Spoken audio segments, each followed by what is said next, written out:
What's going on, everybody? It's Don Pinball Podcast coming back at you like Cleopatra. It is episode number 78. We are back from Pinball Expo from Chicago, man. It was lit. I'm going to get into the whole thing. This is the Chicago Expo recap episode. Let's stir it up and go. Wow, man, we are sliding back in. I just got home last night from Chicago's Pinball Expo. What an amazing time I've had. This is my second year in a row going. First year, first time at Expo, man. Going there as someone anonymous, just blown away by all the games I can play and all the accessories I can buy and everything. And now I went, in full podcast media mode this time. We got the Stern Tour. I'll start with that. Let me just run through the companies and I'll give you the highlights of the time, of which they were many. Started off with the Stern Tour Thursday morning, man. We all lined up at the Expo Center. We boarded the school buses, 14 of these things they had, and they took us out to the giant Costco-sized warehouse headquarters of Stern Pinball in Chicago. Big Daddy Stern, who greeted us at the door, but Gary Stern himself. And I was led around the factory in my small group with Brian Eddy, designer of Venom and the Stranger Things that's on the way. They took us through the entire factory. We got to take exactly 0 photos, except for with Gary Stern at the beginning and then the gift shop at the end. But man, what a great time it was going through this factory. They aren't even at full capacity yet, and they are a machine, man. We started off, going through the wire section, a quarter mile of wires in every machine. The wire harnesses are all made by hand. The cabinets come in. I believe they're assembled off site. But then the cabinets are getting their decals. The playfields are being populated. On the line was Deadpool Pro, Venom Pro, and Premium, running seamlessly, start to finish. It was an amazing process to see. We get down to the end, and it's all the game testing. I mean, what we see with those Friday videos, the Friday Stern Factory videos where they're doing the play testing and everything. My goodness. And so they had this whole line going through section by section, a soldering station, fixing mechanisms to the game board section, and then, putting them in finished cabinets, testing. And then right next to that was a parallel line all set up and completely empty. So they aren't even, at their boosted capacity yet. And they were running 3 different machines, it looked like. So, oh my goodness, right?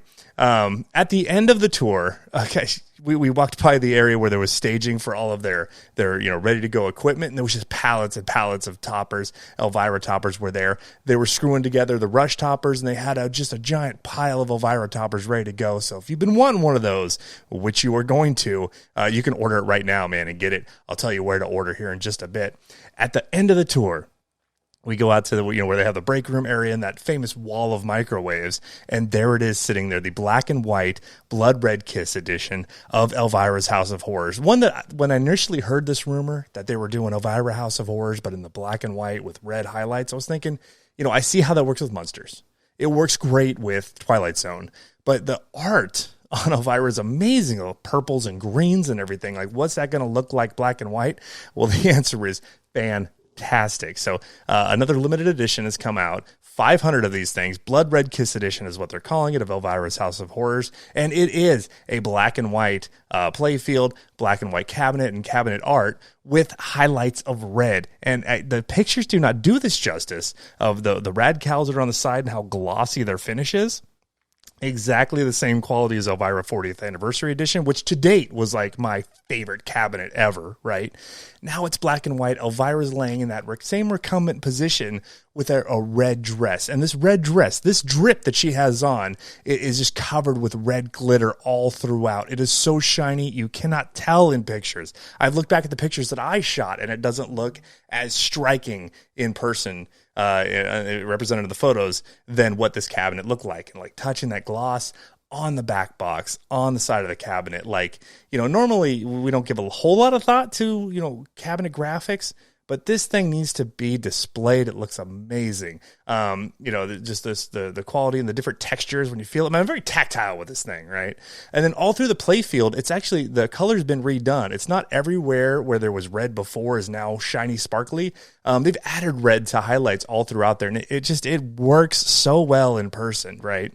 There's I kind of never really noticed it too much before, but there's a gargoyle floating on an inflatable pool flamingo down near the flippers on the right side. Well, they've colored that flamingo pink with all of the glitter in there. It works, man. Black and white gargoyles and black and white graveyards with these red blood highlights. It's amazing. Go check out the pictures. They're all in Nap Arcade. I've posted them on the Facebook page. Give me a follow so you don't miss any content. But man, this thing was great. Now, the other good thing about this machine is $12,999. The current MSRP for any other Stern limited edition.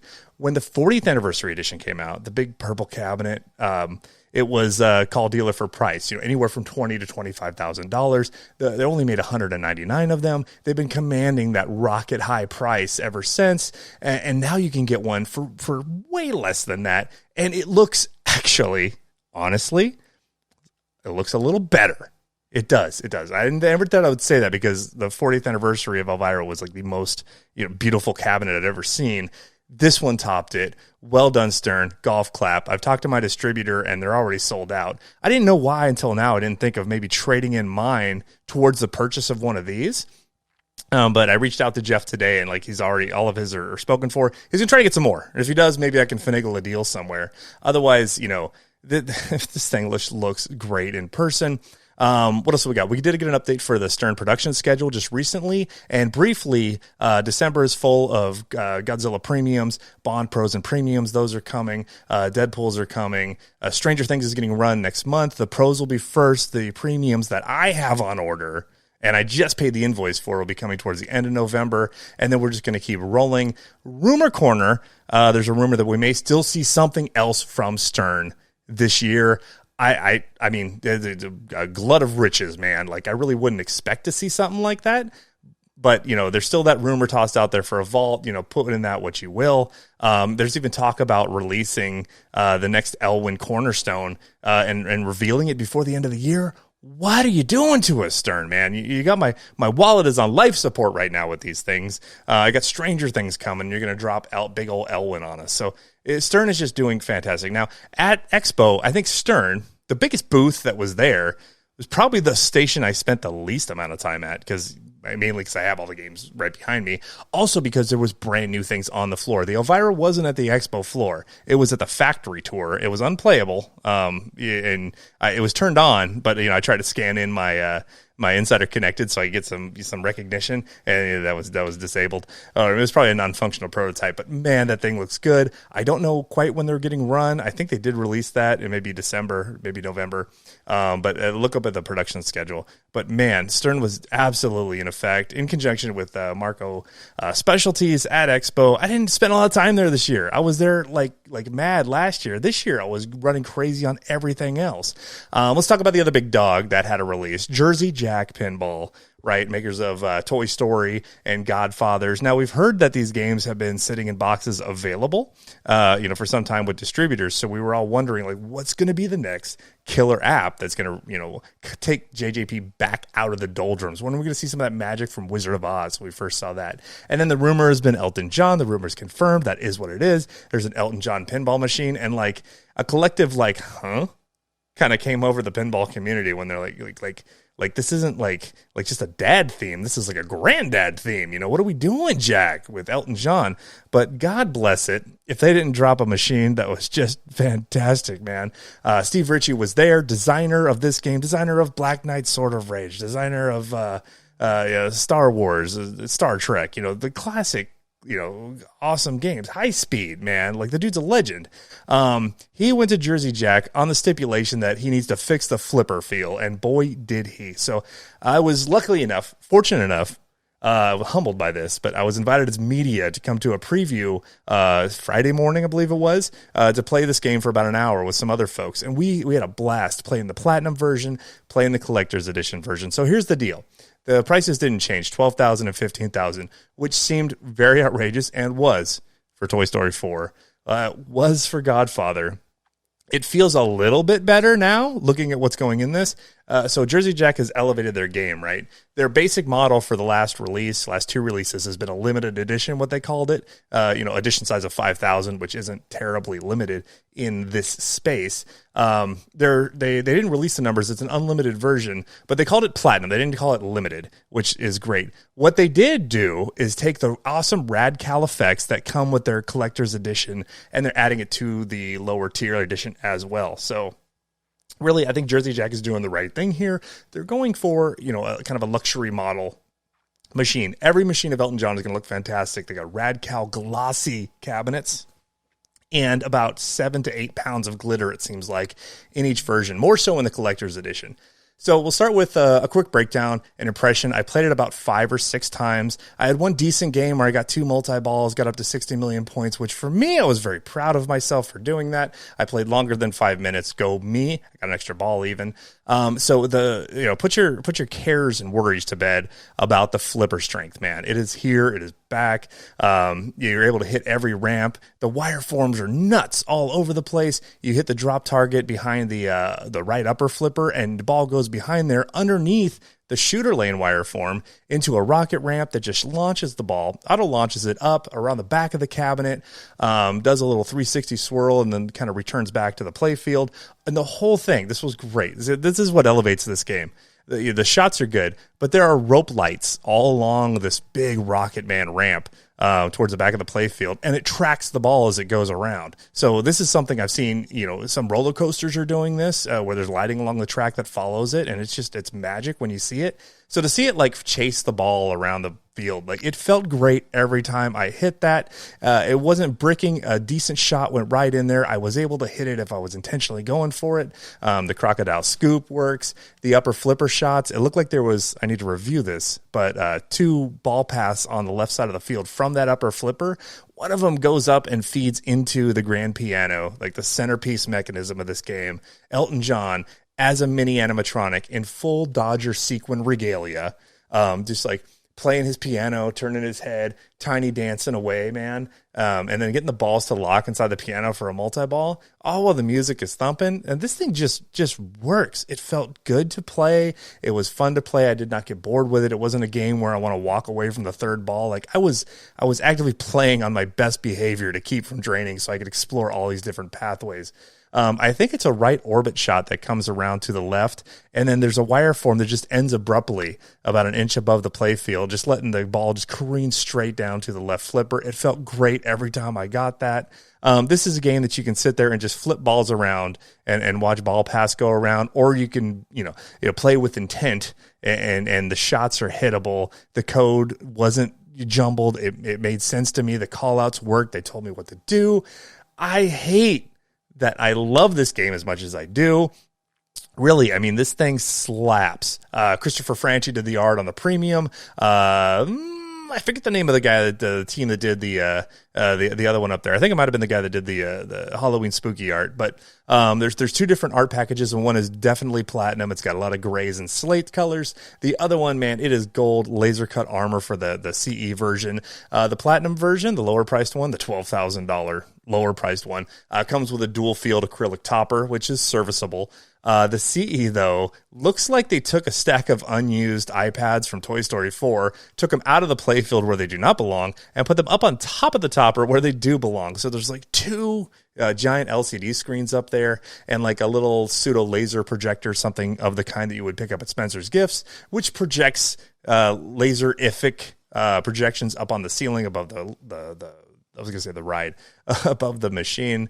So the whole thing is absolutely spectacle. Backbox lighting, all these kind of luxury upgrades come with this standard. So it's $12,000 and $15,000, but I think you really can see where at least the money's going because the play field is packed. It doesn't seem like there's any areas that are dead, unlike in Toy Story and, to date with Godfather, where the middle is kind of empty and most everything's at the back of the play field.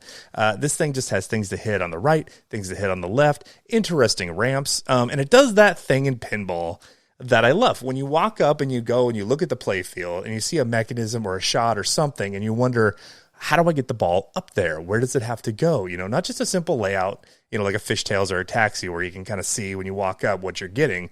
There's like, convoluted little pathways, and they all felt good to hit. It felt like it had flow.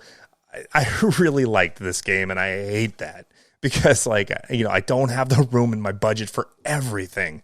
But this is a game that I'm going to watch. As soon as it's out on location, man, I'm there. I'm going to put some money through it.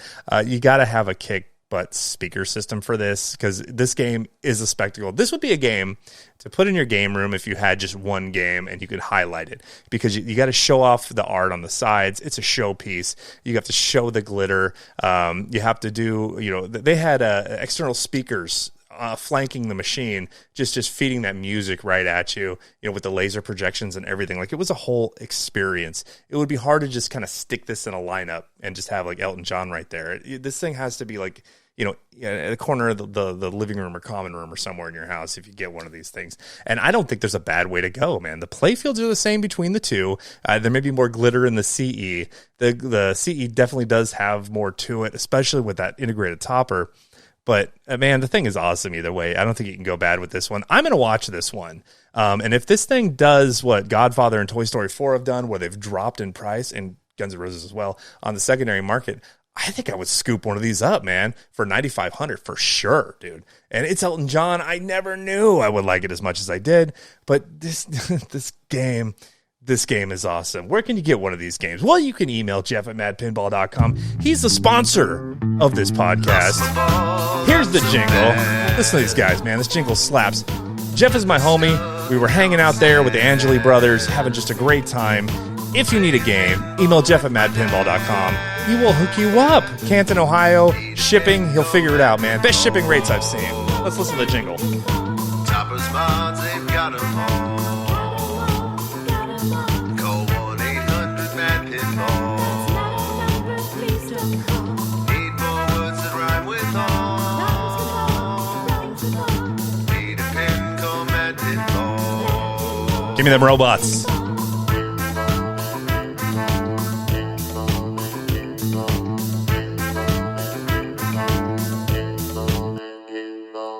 It's that bass line that gets me. All right, bell of the ball for me. Even though Elton John won the little flipper award for Game of Show, deservedly, the thing looks great.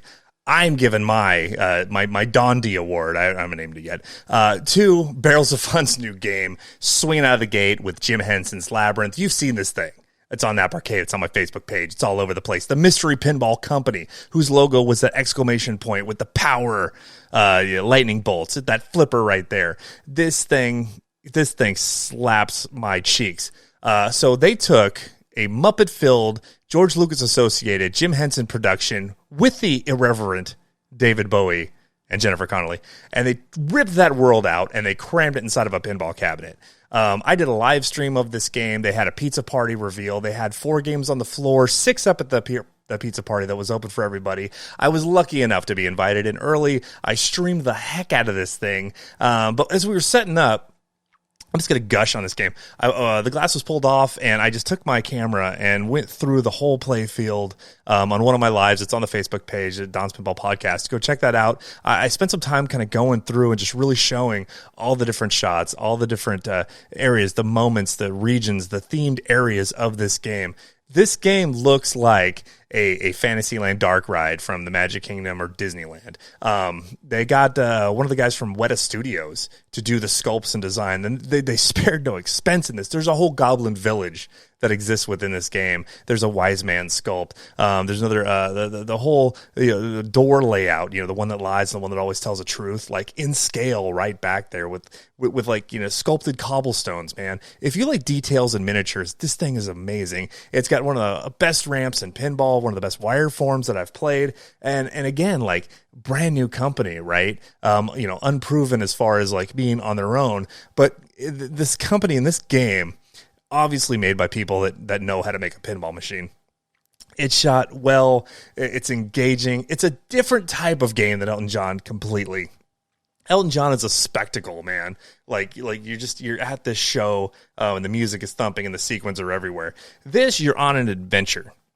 So it's like a theme park and an amusement park. You know, the amusement park has big flashy rides, right? And like big thrill and like the tallest and the fastest and whatever. You know, they don't give so much thought to like theming that environment. This is the opposite. This is like the big dedicated theme park where they're taking you into another world. You know, people throw on this phrase world under glass, and that's exactly what this is. This is a playground ripped from the world of Labyrinth that you can play in. Not only are you flipping balls around, and I mean, the flipper shots are strong. The ramps don't reject. If you play with intention, you can hit things. You know, shots are appropriately hard when they need to be. Shots are appropriately easy when they should be. You know, there's kind of a mix of everything. And it's got that convoluted layout where you wonder, like, okay, what's actually going on up here? What's that diverter doing? And there's innovation in it as well that I want to get to about a specific area of the game, which isn't a complicated mechanism. It's just simple brilliance. You know, but playing this game, you know, there's multiple modes that you can get through. There's inserts for the 3 main friends that you can collect, and as you do, you get bonuses.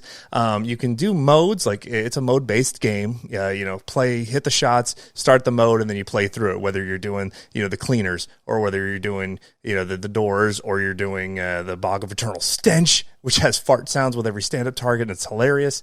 There's also music lifted from the scenes from the film. Like, they're all in there. And you don't want to drain a mode because you want to keep hearing the music and watch David Bowie going crazy on the dual screens that they have, right? The traditional between the speaker back box LCD screen is there, and there's also a lower back of the playfield LCD screen. They're probably LED screens, but it's like you know, a horizontal rectangle that just fits back there, and just, you know, when you light up the letters of Labyrinth to start a mode, that's where they're displayed. There's probably more code coming, but you could put, you know, a sunset back there and change the whole feel of the game. You could put a sunrise up there. You could put a night scene. You could put terrible creatures up there. You know, it's like, it got so much potential for the utilization there. They're doing one trim level for this game, and everything is at a premium level. It comes powder coated, including the speaker panel. Thank you very much. This mechanism I want to talk about is on the left side there. Now you have, you know, little creatures that pop up all over the playfield. The call outs are synced in with the gameplay. They do it in a fun way. There's creatures that pop out of the apron. There's creatures that pop up from the back near the LCD screen. But on the left side, there's a cool little mechanism. Essentially, you have a spinner, a set of forks, and a drop target. And what they've done with it is create an area that can be wide open as a left orbit, or during certain modes, your ball can go up there through the spinner, the forks will come up, and the drop target behind it will come up, trapping that ball, creating a Newton ball situation. So then you get fed another ball, your ball can go up and hit that ball through the forks, knocking it backwards through the spinner. It'll hit the stand-up target, which will just knock it back down, back to the spinner again. And you can just repeatedly hit that shot, you know, and carry this ball back and forth across the spinner in its little trap dungeon area. And it makes for a fun little mechanism. Now, other games have captive balls, which is what this functions as.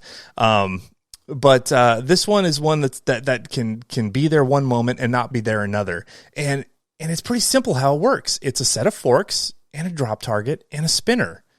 And you can have like a full open spinner that goes around. You can use a stand-up target that works as a ball diverter, or you can get a captive ball in there with a set of forks. Like, it's fun, and it fits those modes. There's a wise man up there in the back of the playfield who has a drop target in front of him. It's a tight little shot, but if you drop that and get in there, you get a side quest, right? So in addition to just playing the game, flipping the ball around, playing the modes, listening to the music, you can also gain these side quests where, you know, longitudinally throughout your gameplay of 3 balls, you have to get, you know, 5 scoop shots or 5 orbits or something. And if you do, you're awarded with points. So it's like, it's got that Godzilla feel where there's like a secondary goal that you can accomplish, you know, while you're playing with everything else. And it's all in this world of Jim Henson's Muppet characters, man.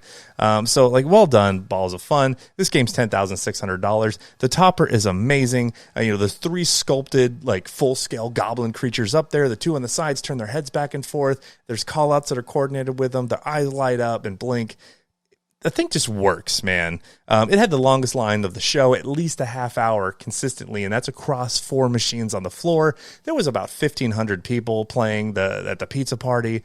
I had just let my live streaming rig go. That's up on YouTube. You can go through and scan through there if you want to check out you know, the gameplay of that, and then the banter that we were having. But what a great night with a great game from a company that we just didn't have like the highest expectations because it just came out of nowhere. But they absolutely slayed it. So thanks, everybody. And thanks for letting me be part of that. All right, let's keep going with this, man. Spooky Pinball was there. They didn't have a new game revealed yet. They're in the latter half of their build for Scooby-Doo. What they did have was a Halloween and Ultraman and a Total Nuclear Annihilation for sale, and then about 5 Scooby-Doos. And last I checked, they had sold 3 of those Scooby-Doos, and they sold all of the other ones for what looked to be nearly full price. So well done, Spooky. You're still moving units. Your games are still fun, and your people are still fun to talk to, man. Hung out there with Bug. We had a raffle that we gave away from Don's Pinball Podcast and Mad Pinball. We took my wife took a little gift basket, and she filled it up with T-shirts, pins, books, accoutrement, just all kinds of things we could stuff in there. We absolutely packed these things. And all you had to do was come by on Friday, fill out a free raffle ticket, drop it in there. We drew a winner, and, congratulations to you, sir. You should be getting your gift basket here very soon. But thanks for orchestrating that, Spooky. Thanks for being cool, guys. They were selling play fields. They were selling merchandise, and people were coming up steadily and purchasing it. Talking to Bug, he still hasn't told me what their next game is, which is appropriate. I don't want to know. I want to be surprised just like everybody else. I love that surprise in pinball. I would still speculate that their next game, which may or may not be a dual theme again, like Halloween and Ultraman was, I think we're going to see something at TPF, the Texas Pinball Festival in March. That's the next huge pinball event that we're going to have, and it wouldn't surprise me to see a reveal then. So Spooky was kind of coasting on the success of Scooby-Doo. All 5 machines had people playing it the whole time, and just nothing but good feedback. No problems with the games at all that I could see. Everybody was just having a great time at the Spooky booth, as one does. I'm going to transition over to Pinball Brothers, who were there. I spent a lot of time at this booth. Rudy, what's up? The social media manager, nice German fellow. Me and him hung out for a while. We had some refreshments together, and I interviewed him. He's on the podcast I uploaded from Expo. Go check that out. But basically, they were there, still with Alien and Queen. They have another game coming, and it's coming soon, and it's probably going to be a TPF.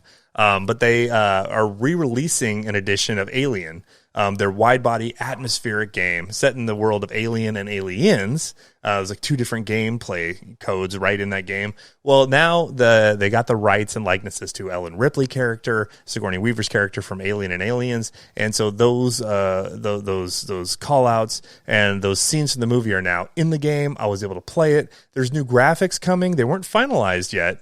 From what they had. So I don't think we've seen exactly what they're going to look like because they're still waiting for licensure approval. But they're having another version of the game. So they have a limited version, their LV they call it, and it sells for $10,000, which seems like a bargain for a top-end machine. It's got some beacons on top. It's got some lighting upgrades inside the machine. The Ellen Ripley version is very similar. It doesn't have those lighting upgrades, but it does have a sculpt around the LCD screen that's in on the playfield, and the Xenomorph sculpt is now hand-painted by Lior from the Art of Pinball, right? Who's now working with Pinball Brothers as well as Dutch Pinball. There's also a topper that's released. But this game, I'll come back to it for a second. The Ellen Ripley edition, from what they're calling it, new art on the cabinet and the back glass, new assets in the code. This code will be released for every version of Alien as well, which is a win. And then there's a new design for the lower apron too, which looks pretty sweet. And then, I got to spend some more time on the game. Revisiting it now that I've been playing pinball a little bit more, playing more competitively, I've gotten better with my skills. I've got a better appreciation for Alien in the game that it is. For this wide-body game, it's fairly packed. So if you're a fan of the theme at all, you're going to be a fan of the new price. So this Ellen Ripley edition is actually being sold brand new, in box, new build, being made soon, under $8,000 for a wide-body machine. That gets an air horn. $8,000, right, for a wide-body machine, just brand new out of the box with atmosphere to the nth degree. There's an optional topper, also sculpted from Art of Pinball, Lior. It features the Xenomorph, some alien pods, and a moving tail mechanism. And then for an extra $100 or something, you can get some beacons added, just like the LV edition. I think you got to go for that if you do. This topper looks sweet. It looks like the sort of diorama that would look great just on your shelf if you're a fan of the movie. You can function without the game if you want. But so they're cranking these aliens out. This is a great way to renew interest in your game, and you're not going to alienate the people that have bought your prior game because you're making the code available to everybody. I forgot to mention earlier, but Stern Pinball with the new Elvira House of Horrors will also come with a new code drop for everybody. So thank you for addressing this and providing content for your games post launch. Spooky does this as well. I like to see Stern doing it. I like to see Pinball Brothers doing it. Jersey Jack Brothers. Come on, man, get out there and update these games. So Pinball Brothers was firing. On Saturday, we did the second raffle from Don's Pinball Podcast. An identical brother gift basket was given out. A couple of 12-year-old kids won that drawing, and they were just like happy as can be. Check out the Facebook page to check it out. But we love to give things away, man. Longitudinally throughout, I had the gift bags, the people that came up and gave me the Whirlwind. I had more people telling me the Whirlwind passcode to win yourself a free prize package than I had prize packages to give away. I was going to do 3 per day, but I had to exceed that and reach into my bag and give out even more shirts because I felt so bad. The people were just so happy and wanting shirts. So everybody got t-shirts that wanted one. I made sure of that. It was so cool seeing people come to Expo already wearing a Don's Pinball Podcast t-shirt. Like that was great. Spending time with the people was like the best part of this for sure. I mean, I was running nonstop for 4 days, it seemed like. But it was just, having time to stop and talk to people, put faces with names with faces, kissing hands, shaking babies. I mean, it was just a great time all around. So I want to thank everybody that did come up to me. I hope you love your stickers and everything else I gave you. Dutch Pinball. I got to meet Barry, the guy that gave me the skull from the Big Lebowski. What a swell dude. I got the game. The game is amazing. You know that. They had 2 there, and I didn't see any problems with either machine, and I didn't see anybody having any bad times playing that. Jeff and his wife came by, lovely people from the Vancouver area, and I got to introduce somebody to the Big Lebowski for the very first time. I kind of walk them through it and show them what the shots are, show them the hidden right flipper shot where you hold the button, hit launch, and it goes to the upper play field. We bowled 10 frames of bowling and just had the best time. So get a Big Lebowski. They got to be coming to the end of their run soon. Get one ordered. CoinTaker is selling them. Email Melissa. But play this game any way you can. Find it on location. Find a friend. Come by District Dawn Arcade and play it. But the game is just great. The people are great. And I think we've got something just nuclear coming from them next year soon. Like the Back to the Future rumor from these guys and the quality of games they make, man. Fantastic. Pinball Adventures was there. I was able to meet Andrew in person. Been conversing with this guy for a while, buying his crazy inventions, like the Pin Boost, like the Pinball Pause, like the Pinball Wedge, all products that I love, man. I love these things. I was able to get some more time on Punny Factory, this time the non-engraved version. I played 2 Punny Factories now. Punny Factory was shooting okay. Still a couple of little issues around here and there. The very target would get stuck every now and then. Elements was there, and I think it's a little preliminary. I was kind of thinking that this game was going to be ready, for launch for deposits. I believe they are taking $150 non-refundable but transferable deposits for them if you want to lock it in. Still some issues coming with it. I think it was just an early build of the game. The layout was much more interesting than what is in Punny Factory, although Punny Factory I think still shoots a little bit better. If I'm playing with intention, I was able to hit shots a little more consistently with Punny Factory than it was with Elements. The code still seems like it's a little rough. I was able to start modes. Some of the modes were easier to complete, the fire element in particular, the wood element. The water element, I had trouble hitting the captive ball system that they've got designed. They have a horseshoe with 2 Newton balls. And so, I get the idea of what they're doing. The problem with that is if there's a Newton ball on one side without the captive ball behind it and you hit it, there's really no way to capture any kind of award for that. But there is a little upper play field. It played fun. There's 3 drop targets on the upper play field and another stand-up target which you can light to earn in-game currency. So the code and the ambition for Elements is twofold from what we saw in Punny Factory. So I'd like to see them flesh it out a little bit more, dial in the shots a little bit better, and see what the final version is going to be like. It's still a little bit dark in the play field, so I've been talking to Andrew, and they're already working on, getting some more lighting that's back there. So we'll wait and see. but it was able to show some gameplay there. Still little hookups. I think this is still a preliminary machine that they have, so it's still a little rough, but it was nice to see it and play it. Kind of like their work in progress. We'll see what has to come from Andrew and the lovely folks at Pinball Adventures. I met 2 of his techs, and they're screwing these things together. Nice gentlemen. You know, I got to talk to them. They're having fun putting pinball machines together, and, you know, having fun in pinball is something that we like. So we'll wait and see what's coming next from them. Turner Pinball was there. So this is the guy, Chris Turner, from Turner Logic is his company, and he was involved in making, you know, logic boards with the Deep Root company, which, you know, we understand what happened with that, and the whole thing went deep root, belly up, the root rots from the top down. But from the ashes of the burned roots, he was able to get some assets from them at auction, and then this guy took it upon himself to launch his own company. So Turner Logic, I think it's his name, is now Turner Pinball. So they have created a pinball machine with some innovations, let me tell you. So walking up to this machine, the first thing you are going to see is that this cabinet is about half the size of a traditional cabinet, which is off-putting. I've got a lot of constructive feedback for him because there's a lot of good that's here. The arcade 1-up games are like, you know, quarter scale size. At Games was there with an Addams Family with the worst flipper lag I've ever seen. It's not finalized, but it wasn't a good look for that. And this thing at first glance looks like a home version consumer toy level machine. It doesn't strike you as a commercial machine because it's not the same dimensions that every other pinball machine seems to have. And there's no coin door. And so that was the big mystery that was revealed, you know, when they revealed Ninja Eclipse and put the picture of it up there. You know, they had a censored square around the front of it, you know, coming soon, big reveal coming. We all thought it would be the return of the pin bar, right? That touch screen control panel instead of the lockdown bar that Deep Root was pioneering. Well, that's not the case, but the functionality of the pin bar did come through. And maybe this was some of the assets that he got with the Deep Root auction. But basically, this is going to be an app-based control mechanism system for this. So a huge departure from open the coin door and use the buttons right there to select, you know, price per game and all that. So the idea is to play Ninja Eclipse, you will have an app that you will download and install, create an account, load it with cash, and then your money credits can then transfer wirelessly to the game.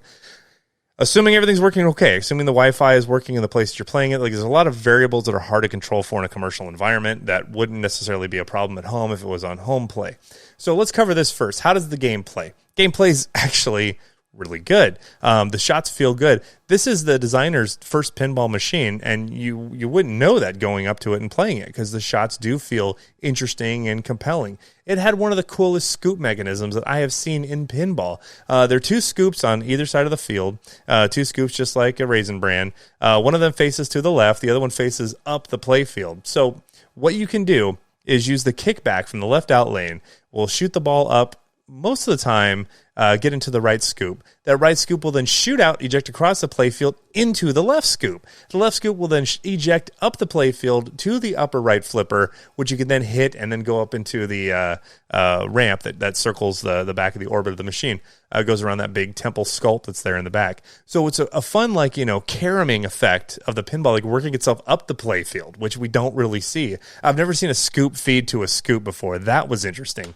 Almost like an old NES game, you know, where you're playing Zelda 2 and you go from like one dungeon straight across to another one and then pop out somewhere else. It felt like that. I would like to see that explored a little more. What if there was 4 scoops and it was all like a scoop system, you know, like with Donkey Kong Country or something, and barrels shooting from one barrel to another? That was fun. That was innovative. I did like that. It's a mode-based game. Essentially, I put about 4 or 5 games through this, and then a lot of time talking with Chris Turner. But it seems like you're fighting some sort of magical boss of which you get to pick for the modes, and then, you know, there's various shots, and they all seem to work fairly good. There's a good number of inserts there. There's a spinning disc, which I didn't take a ton of advantage of, in the middle of the playfield. There's a big sculpt of a Japanese-looking castle with a couple of guardhouses with lighting effects inside of them that I liked. The right ramp serves a wire form that returns to the flipper, and it also has a diverter for a physical ball lock behind there, which will then launch all the balls off of this cliff at you for a multi-ball mode. So it's a fun game, and it felt fun to shoot. There's no plunger. It's got a launch button. Not the biggest fan of launch buttons. I do like that physical characteristics with the shooter rod, but that's not a game killer. So the game was fun to play. The game has some peculiarities to it. Number one, the cabinet is half the size of a normal cabinet as far as depth, width and length, and back box size. That was all standard, sized. There's no coin door because, again, the idea is that you're going to have this app. But, that's probably going to be a pretty big barrier to entry there. I'm thinking if this thing's commercially available, at a bar, am I going to stumble over and want to throw $1 in the Ninja machine? And I can't. And then I'm going to have to fumble for my phone and download another app, and I'd probably just go over and play AC/DC or something instead. So I think I'll get to my comments, my summative comments here in just a moment. The other big innovation is that the back glass is not a back glass, it's polycarbonate, and it's also framed around the entirety, the circumferentiality of the game field with the aprons and the lock bar and then the back metal. You can reach underneath this thing, like you're popping an old trunk lid. You pop it and the whole lid comes off. Polycarbonate and armor and lock bar and all are one piece, with LEDs running up and down the length of them that are fed with contact plates to the rest of the cabinet. So there's no wiring or anything. So it was cool to pop it and then just pull the whole top off and have the entire game board, exposed to you to get in and work around on. There's no glass to slide out or anything. The whole thing just kind of comes off. So some cool innovation. These guys have their own production facility, located down in San Antonio. They're building these things themselves. They have a CNC machine. They cut the melamine cabinet out and everything. And the price they're asking is around $9,700, and they're looking to make around 100 of these units. If you want one, $150 will get you a reservation. No word yet on exactly when they're going to be made. I think they're going to build them to order to start with, but this is very much a family company starting out. So that's one of the most difficult things to do is launch a pinball company. We've seen it done successfully with Barrels of Fun, but you look at the pedigree of those people that have worked on games with Spooky and others. It worked with artists. Johnny Krapp did the art for Labyrinth. He just did the art for Jurassic Park 30th, and he does concert posters and other things. These are people with a pedigree, and these are people with a budget, and they're like an order of magnitude in a different level than Turner Pinball is, which is just very insular, just this core group of people that care about pinball and want to make machines. The thing that's hurting them, the price. Like this machine, when you first see it, it looks like a home version, consumer version. It doesn't look like a commercial machine because it's missing those consumer or commercial things that we would see, like a full cabinet, like the full coin door. So you got to get past that, and that's a hurdle. It's hard enough to launch a pinball company. Why put extra hurdles in front of yourselves? What I would like to see, and this would be my recommendation, if they were paying me as their consultant to come in and say, hey, Don, how can we launch this company, in the best manner? I would do a couple of things, probably do about 5 things. First off, I would call this, I'd give another SKU for this, machine. The one that they have is fine, but I would do a commercial edition is what I would call it. I would put it in a full-size cabinet. I would put it in a double slot coin door. For sure. And have it, bill acceptor ready. And then I would make I would keep the popping of the glass because I think it's great. I would do a glass in there though, or if you could, an Invisiglass. So there was actual glass in there and not polycarbonate. I know it's going to be heavier. It's going to be a little harder to manage, but I think that's what I would do. You'd probably have to build in a mechanism to replace that glass if need be. But I would do that. So this thing would look like a commercial machine. I would do a double set acrylic topper lit with an LED strip. It's simple. The build of material is not huge on that. That's something you could accomplish yourself with a glow forge. I would do what Jersey Jack did for their Platinum Edition, where there's like a depth of field 2-panel acrylic topper. Just so this machine would look like a commercial machine, like just typical legs, full-size cabinet, coin door. So you walk up and you're like, okay, this is obviously a commercial machine. Add $500 or something to the cost of it for the commercial edition because it comes, bill acceptor ready and all that. I think then you've got a machine that people are going to look at and say like, okay, I recognize this as a commercial machine. So now I'm already kind of set to know, what we got. I'm hoping to work more with Turner. Chris was a great guy. I want to go down and get some tacos in San Antonio. I want to come see his setup. I want him to be successful, and but I want his games to sell themselves. The other thing is I want them to sell themselves too. That's one of the other pinnacles I would put in my 5-point plan for Turner Pinball success. I'd also, I spent 30, 40 minutes talking to this guy, learning about himself, his family, his group, how he's creating these sculpts. These things are hand painted by the team, and I think that needs to lead. I think they need to lead with that. Like, we are the people making this. Here's who we are. I think a video expose, a 20, 30-minute documentary introducing the people of the company, what they're actually doing, and then having a more commercial-facing product, or at least a SKU, would do a lot. That's what I would do if I was being paid to, market this company in the best way possible. The gameplay is good. There's good ideas here. There's good innovation. I don't hate the idea of the app, but there's got to be a way to play this just without that too. The final thing I would do is take one of these machines, the commercial edition that I'm calling it, and I would put it on location, or put it in 3 locations so that it could get play tested. And so you could come back with data and say, look, we put this game in here. Here's how many people it's attracting. Here's the audits. Here's what it's making per week. Here's what people are saying about it. And here's our plans for the code in the future. That's what I would do if I was, paid and working for Turner Pinball. That's the game. I could sense the passion that's coming from them, so I want them to do well. But those are my thoughts. What else do we have? American Pinball, right? Who could forget them, man? They had the whole Galactic Tank Force team there. I got to meet, Captain Dirk Streetwalker, or the dude that sat in the captain's chair. He's a super cool guy. His outfit looked great. I want that drip. You know what? Keep the thermos, American Pinball.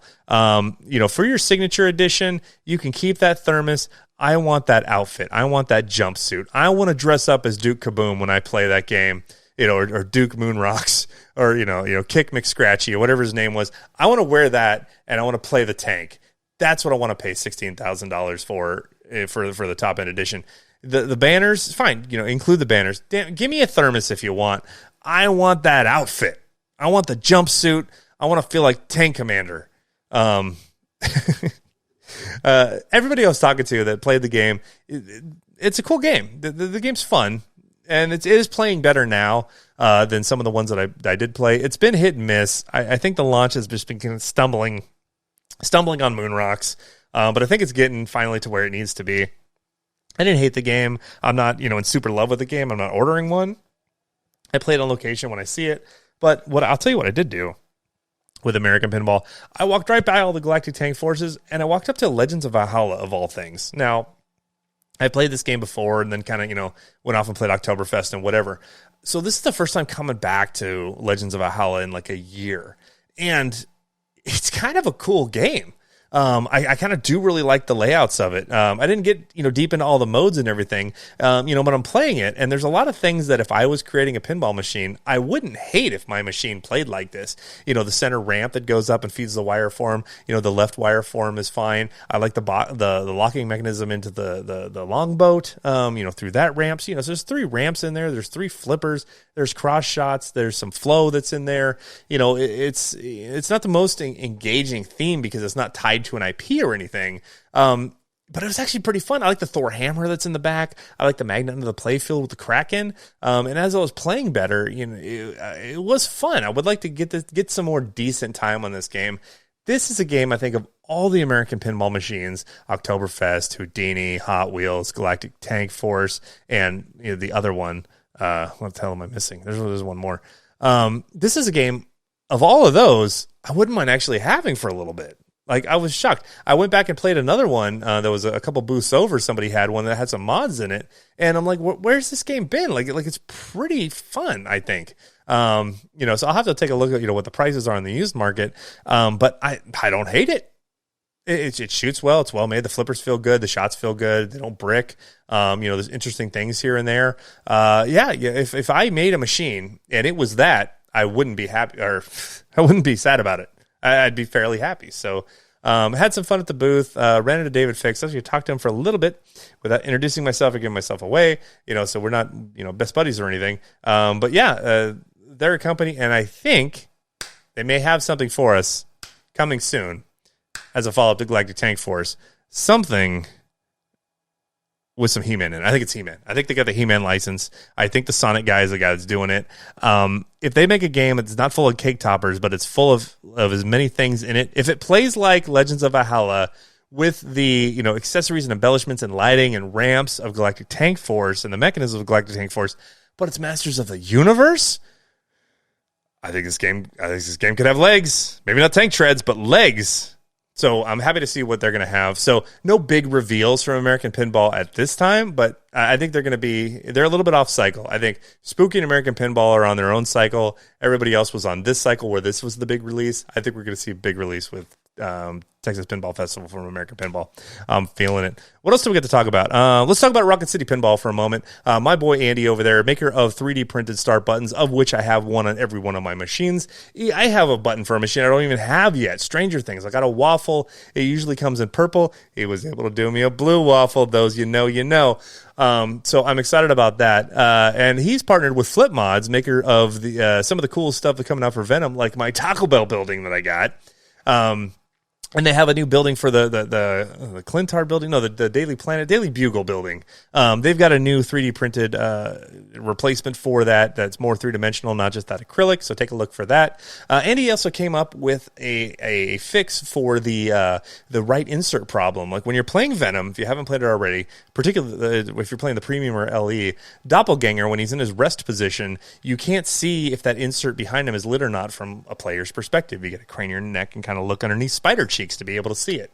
So he designed a little mirror that goes back there so you can see over Doppelganger into the reflection of the mirror to see if the insert is lit. It's brilliant. It's not expensive. He gave me one to go try, so I'm going to install it. We'll do a reel. We'll do a short, and I'll show you all how it works. So check that out if you think it would be fun for your machine. Not a terribly high-priced mod there. It also comes with an extra acrylic so the little swingy dongle doesn't flip over and get stuck in the launch lane. That's kind of cool. So some fun mods. And if you like the coin inserts, he's got those. If you like the start buttons like I do, tactile, they're so much better than just the green button. He's got them for spooky machines too. He'll get them to you. So Rocket City Pinball, there's your shout out, buddy. As a homie, you make cool stuff. I've got one of your buttons on everything here. I bought them or I traded him merchandise for them. He did hook me up with the waffle though, man. He's legit. He's legit. So there's your love, buddy. What else do we got? Let's just talk about Expo stuff. There's a homebrew section, and I'm amazed by these homebrew machines that people have made. I played Beavis and Butthead, 8-Ball Revisited, amazing, and just everything else. Beer Fest was there, Ghost in the Shell was there, Plays Great, among others. There was also this time a homebrew topper competition. And I was so excited about it because I had been working on an Elvira House of Horrors, a topper with 2 gargoyles and light up candlesticks for like a year, it seems like. Well, I finally finished it and I brought it down there and bless it, I won. I won the topper homebrew competition. I got my own little trophy, the same kind that Jersey Jack got for Best of Show. I got one too for Best Homebrew Topper. Now, I was unopposed in this category, but we will not consider that a detriment. It was nice to be recognized. The topper's dope. I would have voted for it. So check it out. There's photos of that. I'm so happy that I got that. Thank you so much, guys. Dreams do come true for me and you, not just in Disney films, but also in the world of toppers. What else do we got? Pinball Olympics. I can do a whole episode on Pinball Olympics. This is just briefly a private event that occurs during Pinball Expo at this dude's house in a close by suburb in Chicago. This guy's got 100 games in his house among two different buildings, multiple levels, living room, downstairs, whatever. So they do a tournament, which on its own is not surprising. But about, 20 of these games all have a different crazy gimmick with them. I'm talking about, they had fishtails, but it was the ice fishing version of fishtails. So they took that frosting spray that you do on your windows to make it look like there's snow in there, and they frosted the entire back glass so you could barely see through it. So it was like you were playing on a frozen lake, and that was a tournament game. So you would play that game, you would get your score, write down your number and stuff, and of course it's like near impossible to play the damn game. But everybody's facing that same challenge. So it's not just raw talent in pinball, it's raw talent in pinball and an insane gimmick that absolutely detracts from the gameplay. And it was bonkers, and I loved it. I loved what they did. They had a no fear with like an air fan blowing and a big container of ping pong balls just flying around crazily. So you have to play through a field of ping pong balls bouncing all over the place and try to keep track of the game. They had games where you had to look through a kaleidoscope to play it. A game where you had like those bee goggles where like everything is just pixelated and crazy and you can't tell what's going on. There was an Iron Man you had to play like that. There was a hard body that they had the flippers rigged up to a shake weight. So you had to take the shake weight and go right with the right flipper and left for the left flipper. So you're playing a pinball machine with a shake weight. Right? There was another game you had to play with boxing gloves. You had to play Black Rose with an eye patch. They had a giant air cash machine with a game inside there with balls and money flying around and you're trying to play it. Scott Denisi built a torture chamber out of plywood, like an isolation box with a total nuclear annihilation in there with effects in the box like, lasers and lights and strobe lights and fog machines tied into the game, thumping with music. Like it's what's the opposite of sensory deprivation? That's what it was. So teams of 4 would go in, get sealed into like a magical mystery crazy world of TNA and then like try to play and compete. Like it's nuts. There was games you played on a sling with machines suspended with chains swinging all over the place. In this garage, there was a turntable with a homebrew Subhumans game that was spinning around 360 degrees and you jump on the turntable and you're spinning around slowly playing pinball with the ball going all kinds of crazy places. I competed in the treadmill tournament. Let me tell you this. I took a treadmill and attached it to an Indy 500 machine, and you have to play the machine while running at a full sprint on a treadmill. So, like, you jump on there, hit the start button, and run. You couldn't stop running because it would throw you right off the back. And then you try to play pinball like that. And after about 40 seconds or a minute, like, you're dying, especially if you're of the pinball brethren like us, dudes in their 40s haven't run in 3 years. Holy garbage, man. I made it all 3 rounds. The third one I had to tap out early, though, because I was about to buckle. But just insane. Like you would look at this and you would say, well, why? And then you would say, because it's there. There was so many more. I ended up playing an Indiana Jones with a balance board connected to the tilt bob for the game. So as you're standing on this balance board, you have to keep your balance or else you'll upset the tilt and tilt the game. And then there was 2 PVC controllers with buttons that you would hold in your hands, to operate the flippers, almost like you're in just like a torture position, trying to balance on this thing and play with buttons. And dang it, I don't know if it's my skateboarding background, but I was killing it with that game. I think I blew it up and got the GC because I got a gold medal at the end of it. So thank you, Pinball Olympics, for being amazing. Tickets were $100. There's a bus that's offered. Drinks and tacos are included. There was so much more. There was so much more. If you get a chance to go to Pinball Olympics, like, do it. Pinball Life sells the tickets. They sold out in a day and a half. Like, you got to do it once. You've got to do it at least once. It is insane. If you like pinball, if you like insanity, if you like treadmills, this is the event for you. So, gosh, man, just doing that. I was able to interview Pinball Brothers, the Electric Playground I interviewed, Pinball Adventures I interviewed, on audio. And then I personally went and interviewed the folks with Turner Pinball, with Barrels of Fun. I met Jersey Jack. He was dressed up in the Dodger outfit. He was dressed like Elton John. I met Steve Ritchie. He came up and grabbed my arm and just, we had a good conversation. And I met thousands of listeners out there too. Thousands. It felt like thousands. Y'all are great. Everybody I forgot to mention, dude.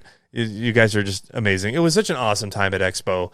I'd heard before that, if you spend more than one day at Expo, you're wasting your time. I was running nonstop, you guys, for 4 days between the events at Expo and the events that were going on just offside the field. I could have gone another 2 days if my body would have hung up and kept up with me. So just thanks to everybody that was involved in making that. Rob Burke, you're a gem of a person for getting this thing off the ground. David Fix is heavily involved in it. All the owners and the media people and the marketing people and the lady making the dang hot dogs at the food court. Thank you for everybody for making that event as cool as it was. Spooky Pinball, thank you so much for the media access band. I'm going to pay that forward. The Poor Man's Tribe was in effect. They've got a bar masquerading as a yard sale. Just everybody from Rachel Risto to Andrew McBain to every listener, to my buddy Geoff from Vancouver and his wife, and Doug, and everybody. Thank you guys. Thank you so much. Let's cut this now. That's my recap. We're going to have so much more coming up, though. I don't think we're done with announcements. I think we're going to see even more. And damn it, Stranger Things is coming through. Email Jeff. What's up? This is better. Email me, donspinballpodcast@gmail.com to connect. Like and subscribe on the YouTube. I did a video for this, man. Go check it out on the YouTube channel. Follow the YouTube channel. I do shorts. I do live streams. We interact. donspinballpodcast@gmail.com is the best way to get to me. Order a t-shirt, man. Look at this drip that we got. People on the video, man. Look, this thing is slaps, man. Jengus, talk to me later.